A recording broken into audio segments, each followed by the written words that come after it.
Big Boss Kannada season 12 ಒಂಟಿಗಳು versus ಜಂಟಿಗಳು ಥೀಮ್ನಲ್ಲಿ ನಡೀತಾ ಇದೆ.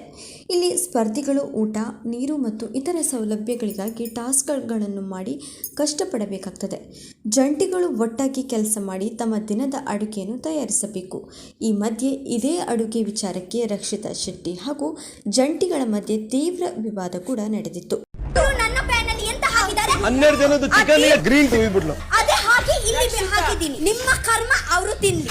ಜಂಟಿ ತಂಡದವರು ಚಿಕನ್ ಬೇಯಿಸ್ತಿದ್ರು. ಇದು ಅವರ ದಿನದ ಮುಖ್ಯ ಆಹಾರವಾಗಿತ್ತು. ಇದೇ ಸಮಯದಲ್ಲಿ ರಕ್ಷಿತಾ ಅವರು ಪ್ರತೀಕಾರದ ಆಟ ಆಡಿದ್ದಾರೆ.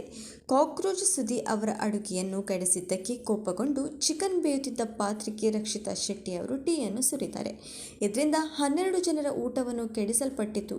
ಇದರಿಂದ ರಕ್ಷಿತಾ ಶೆಟ್ಟಿ ಅಸುರಾಧಿಪತಿಯಾದ ಕಾಕ್ರೋಚ್ ಸುದಿಗೆ ಆವಾಜ್ ಹಾಕಿದರು.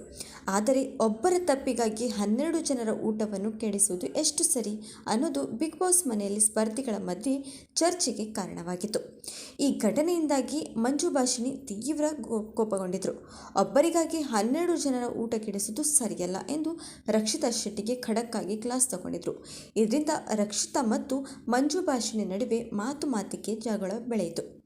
ಮೊದಲು ರಕ್ಷಿತಾ ಶೆಟ್ಟಿಯ ಅಡುಗೆಯನ್ನು ಅಸುರಾಧಿಪತಿ ಕಾಕ್ರೋಚ್ ಸುದಿ ಅವರು ಕೆಡಿಸಿದರು. ಇದಕ್ಕೆ ಕೋಪಗೊಂಡು ಚಿಕನ್ ಬೇಯುತ್ತಿದ್ದ ಪಾತ್ರೆಗೆ ರಕ್ಷಿತಾ ಶೆಟ್ಟಿ ಗ್ರೀನ್ ಟೀ ಸುರಿದಿದ್ದಾರೆ. 12 ಜನರ ಊಟ ಇದು ಎಂದು ಮಂಜು ಭಾಷಿಣಿ ಅವರು ಕೋಪಗೊಂಡಿದ್ದಾರೆ. ಇದಕ್ಕೆ ನನ್ನ ಹೊಟ್ಟೆಗೆ ಬೆಲೆ ಇಲ್ವಾ, ನಿಮಗೆ ನಾಚಿಕೆ ಆಗಲ್ವಾ ಎಂದು ಕೆಟ್ಟವರು ನೀವು ಅಂತ ಕಾಕ್ರೋಚ್ ಸುದಿಗೆ ವಿರುದ್ಧ ರಕ್ಷಿತಾ ಶೆಟ್ಟಿ ಅವರು ಗುಡುಗಿದ್ರು.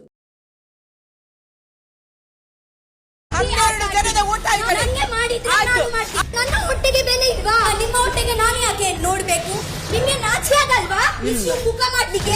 ಕೆಟ್ಟವರು ನೀವು. ಸೋಷಿಯಲ್ ಮೀಡಿಯಾದಲ್ಲಿ ಈ ಘಟನೆ ವೈರಲ್ ಆಗಿದ್ದು, ಕೆಲವರು ರಕ್ಷಿತಾ ಶೆಟ್ಟಿ ಅಸಲಿ ಬುದ್ಧಿ ತೋರಿಸಿದ್ದಾರೆ, ಆಟದಲ್ಲಿ ಇದು ಸರಿಯೇ ಎಂದು ಬೆಂಬಲಿಸಿದ್ದಾರೆ. ಇನ್ನು ಕೆಲವರು ಊಟದ ವಿಚಾರದಲ್ಲಿ ರಕ್ಷಿತಾ ಹೀಗೆ ಮಾಡಬಾರದಿತ್ತು ಎಂದಿದ್ದಾರೆ. ರಕ್ಷಿತಾ ಶೆಟ್ಟಿ ಅವರ ಮುಗ್ಧತೆಯ ಬಗ್ಗೆ ಎಲ್ಲರ ಭಾವನೆ ಸಂಪೂರ್ಣವಾಗಿ ಬದಲಾದಂತಿದೆ. ರಕ್ಷಿತಾ ಶೆಟ್ಟಿ ಮಾಡಿದ್ದು ಸರಿನಾ ಅಥವಾ ಇದು ಆಟದ ಭಾಗವಾ? ಎಲ್ಲದಕ್ಕೂ ಉತ್ತರ ವಾರದ ಕತೆ ಕಿಚ್ಚನ ಜೊತೆ ಎಪಿಸೋಡ್ನಲ್ಲಿ ಸಿಗಲಿದೆ. ಈ ಮಾಹಿತಿ ನಿಮಗೆ ಇಷ್ಟವಾಗಿದ್ದಲ್ಲಿ ದಯವಿಟ್ಟು ಲೈಕ್ ಮಾಡಿ, ಶೇರ್ ಮಾಡಿ ಹಾಗೂ ಸಬ್ಸ್ಕ್ರೈಬ್ ಮಾಡೋದನ್ನು ಮಾತ್ರ ಮರಿಬೇಡಿ. ಧನ್ಯವಾದಗಳು ವೀಕ್ಷಕರೇ.